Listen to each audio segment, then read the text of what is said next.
So bike check. For the frame, got the fitted Edwin delarosa frame. Got S&M slam bars, fit Eddie Cleveland grips, fit fork that I got from a friend. I don't know which one it is. I spray painted it black. Got a premium front wheel stock that I got with my first bike.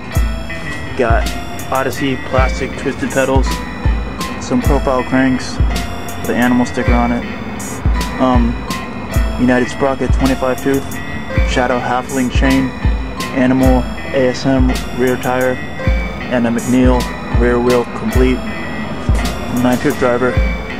Got a kink pivotal with an Animal seat post, and a shadow bottom bracket, and a premium light stem. And that's about it. That's my bike.